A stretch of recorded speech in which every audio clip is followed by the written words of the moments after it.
이번에는 IT 트렌드를 소개해드리는 사이언스 앤 IT 시간입니다. 네, 오늘도 스튜디오에 이온 IT 칼럼니스트 나와 계십니다. 안녕하십니까? 안녕하세요. 네, 오늘은 어떤 IT 트렌드에 대해서 이야기를 해주실 건가요? 예, 지난주 그 일산 킨텍스에선 굉장히 흥미로운 행사 하나 열렸습니다. 바로 인사이드 3D 프린팅 컨퍼런스 앤 엑스포라는 행사인데요. 네. 특이하게도 이 행사는 3D 프린팅만을 좀 전문적으로 다루고 있습니다. 그만큼 이제 3D 프린팅이라는 기술이 일상에 조금씩 가까이 다가오고 있다, 뭐 그런 말도 되는데요. 네. 오늘은 이런 다양한 3D 프린팅 관련 제품들을 소개해 드리려고 합니다. 네, 인사이드 3D 프린팅 컨퍼런스 어떤 행사입니까? 예, 아마 그 처음 들어보시는 행사일 것 같은데요. 작년에 미국 뉴욕에서 시작된 행사입니다. 일단 미국뿐만 아니라 독일, 이탈리아, 싱가포르 등 세계 각국을 순회하면서 열리는 일종의 순회 전시인데요. 우리나라에서는 올해 처음 열렸습니다. 그리고 3D 프린팅 관련 전 산업군이 모이는 국내에서는 아마 거의 유일한 3D 프린팅 전문 행사라고 보시면 될 것 같습니다. 네네. 이번 한국 전시회는 약 20개국 8천여 명의 관람객이 몰렸다고 합니다. 네, 3D 프린팅 제품들이라고 하면은 제가 생각하기에는 네. 3D 프린터기 그 자체를 말하는 겁니까? 일단 그렇기도 하고 그렇지 않기도 합니다. 아무래도 3D 프린터가 중심이긴 한데요. 이 프린터만 있으면 사실 할 수 있는 것이 아무것도 없거든요. 네. 3D 프린터뿐만 아니라 이 3D 프린터에 넣을 어떤 재료들이나 아니면 프린트할 물건을 설계할 수 있는 소프트웨어 아니면 입력용 스캐너 등이 있어야지만 3D 프린팅이 실제로 이제 가능하니까요. 네. 네, 이 3D 프린팅이라고 하면 입체적인 물건을 어떻게 깎아서 만드는 건가요? 아니면 3D로 그렇게 출력을 해내는 건가요? 예, 솔직히 저도 이번 전시회 갔다가 조금 놀랐는데요. 네네. 의외로 많은 분들이 이런 3D 프린팅을 어떤 조각하듯이 그 깎아서 만드는 것으로 생각하고 계시더라고요. 네네. 근데 네. 물론 그런 3D 프린팅 방식도 있긴 있습니다. 하지만 최근에 3D 프린팅이라고 부르는 것은 말 그대로 프린팅해서 입체 모형을 만드는 것을 말합니다.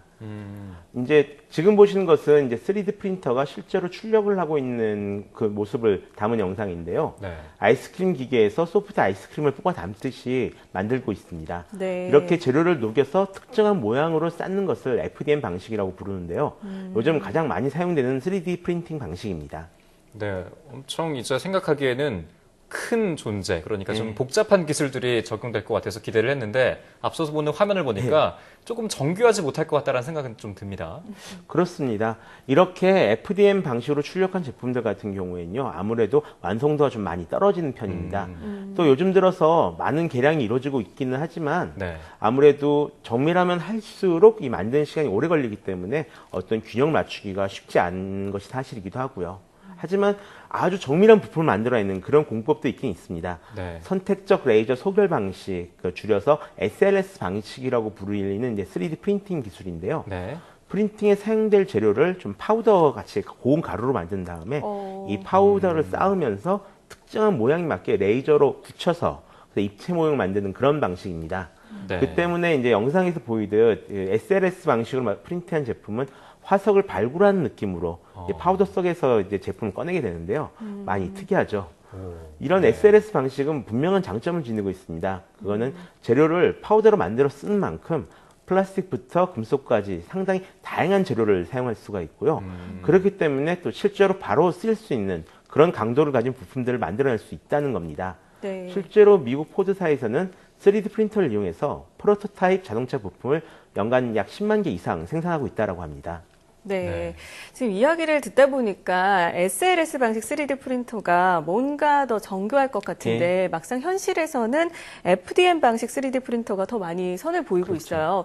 특별한 이유가 뭘까요? 일단 그 실제 사용되는 프린팅 방식은 이것보다는 좀 더 많습니다. 대략 한 6가지 정도가 있는데요.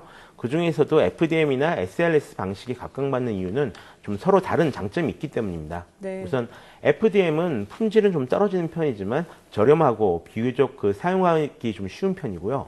SLS 방식은 좀 비쌉니다. 대신에 실제로 사용 가능한 고급 부품을 만들어낼 수가 있고요. 실제로 FDM 방식 3D 프린터는 최저 한 20만 정도에 구입할 수 있는 제품도 이제 곧 출시가 될 예정인 반면에 네. 제가 이번 전시에서 확인했던 SLS 방식 3D 프린터는 가격이 약 10억 원에 달했습니다. 비교하기가 좀 미안할 정도로 가격 격차가 좀 크죠. 또 3D 프린팅 제품을 얻기까지 걸린 시간도 차이가 나는데요. FDM 방식 프린터는 대략 3시간에서 한 5시간 정도가 걸리는 반면에 SLS 방식 프린터는 이틀에서 사흘 정도가 걸린다고 합니다. 네, 그 기사에서 보니까 주요 네. 특허들이 이제 만료가 돼서 좀 가격이 떨어질 것이다라고 그렇죠. 예상을 했는데 그래도 아직까지는 10억이라는 것 자체는 좀 비싸게 느껴집니다. 많이 비싸죠. 네. 일단 FDM 방식 특허는 지난 2012년에 특허가 만료됐고요. SLS 방식 특허는 올해 특허가 만료가 됐습니다. 그래서 사실 SS 방식 특허는 이제 방금 끝났기 때문에 앞으로 어떤 제품이 나올지는 알 수가 없는 그런 상태인데요. 네. 그래도 지금보다는 좀 값이 많이 떨어지지 않을까 그렇게 생각을 합니다. 다만 SLS 프린터 쪽은 저희가 그 램랩 같은 프로젝트가 아직 없는 상태여가지고요. 어떻게 될지는 좀 미지수라고 보고 있습니다. 네, 램랩은 어떤 프로젝트입니까? 예, 이번 그 3D 프린팅의 뭐 리눅스 같은 그런 프로젝트인데요. 일반인들에게 저렴하게 3D 프린터를 보급하자 그런 목표를 가지고 만들어져 있는 오픈소스 프로젝트입니다. 네. 네. 일단 이 프로젝트의 특징은 3D 프린터의 모든 부품의 설계도를 그 인터넷에 공개하고 있다라는 점인데요. 이 때문에 3D 프린터만 있다면 부품을 출력해서 또 다른 3D 프린터를 자기가 직접 만들 수도 있고요. 또 공개된 부품을 개량해서 새롭게 3D 프린터를 업그레이드 할 수도 있습니다. 네. 지난 2004년부터 시작된 이 프로젝트가 시간이 지나면서 상당히 업그레이드된 기술력을 쌓았고 그렇게 쌓인 기술력이 특허 만료와 함께 좀 다양한 제품을 출시할 수 있는 그런 원동력이 된 거죠. 사실상 지금 유명해진 3D 프린터 업체들은 이 프로젝트의 영향을 상당히 많이 받은 것이 사실이고요. 그 데스크탑형, 그러니까 개인용 3D 프린터는 거의 전부 이 프로젝트의 자식들이라고 해도 과언이 아닙니다.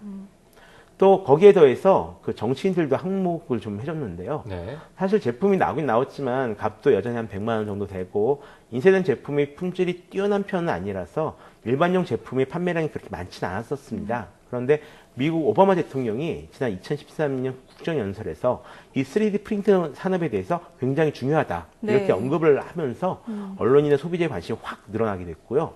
그 후로 보다 다양한 3D 프린터가 나오게 되었습니다. 네, 정말 첨단 기술이 정말 개발이 되면은 정치인들 그리고 정책적 뒷받침이 정말 중요하다라는 생각이 예. 듭니다.